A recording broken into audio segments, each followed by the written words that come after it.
All right, Jalen Green had a baby and saw the light, or knew he was having a baby, saw the light, which is hilarious to me. Yeah. Aside from becoming a father, or wait, was the baby born, or did he just know he was having a baby? I don't know that No, part. no, the baby was born. All He right, had, so yeah, besides becoming a father, yeah, what was he's the a real father. reason why he took the jump? Like basketball reasons? Like what got into him? Was it something in the scheme of the offense? Was it him being more aggressive? Like what did you see from him?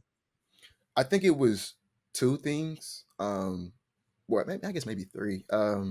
One, I think he was playing confident. We talk about this all the time on Rockets Twitter. I think the biggest thing that holds Jalen Green back is himself. A lot of times, I Yeah. think I don't like. I think it's mental. I don't know. I'm not a psychologist, so I don't really know what it is. But I think that in the month of March, that's when he kind of turned that corner. I think he just like went out there and was like, "All right, I'm the best player on the team, best player on the floor. Can't nobody stop me." And he played like it. So I think it was that.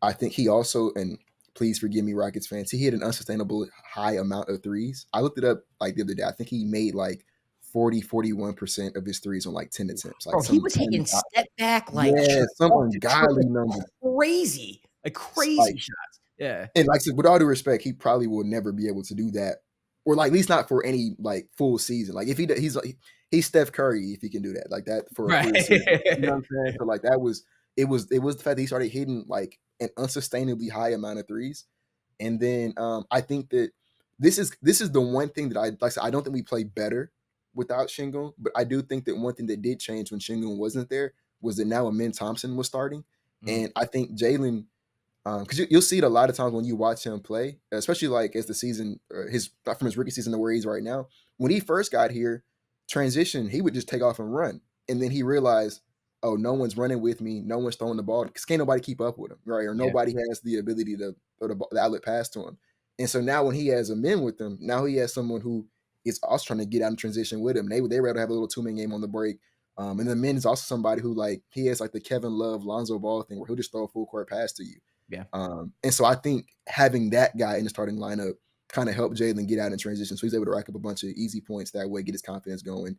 And then he starts hitting the threes at like Oh, an sustainably high clip. Yeah. Incredible. Besides being on like 3 point heaters, what do you want to see from him this coming season? Yeah. Consistency. Yeah. Just being because like the thing when people ask me like to rank the players on our team, I just don't rank Jalen because I don't know what version of Jalen to rank. You mhm. have the version of him, not even saying like the March, because like I said, the March version of Jalen is like you could probably argue that guy was like top 15 in the league at He that was point. yes, Yes. accurate. He was Yes. like Easily. Easily. 27 points on some crazy efficiency. So like Yeah. you could argue, I'm not saying even that version, but just like the version of him that's like just really good. Like that's a version of him. But then you also have the version of him that's like he don't need to be on the court right now. Like it's he has like two drastically different versions of himself, and I don't know which one. We see the bad version a bit more than the good version, but like then the good version is just like so high. It's like, well, I don't know. So I don't really know what version in the rank. So just for this season, I want to see him like stop having so much in one or the other direction. Just like find the happy medium between the two. Like I don't think he has to play at the level he played in March for a full 82. That would be nice, but I don't Yeah. think he has to play that great for a full season.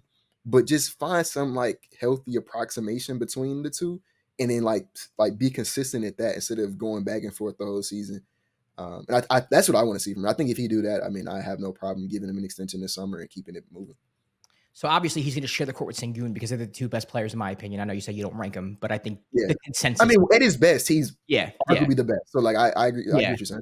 So for me, it's like, what do you want to see Udoka do to get him more involved or get him more comfortable? Because obviously you're going to run the offense through Sengun, and I think that's the best option. I mean, he's a phenomenal playmaker, passer, just everything.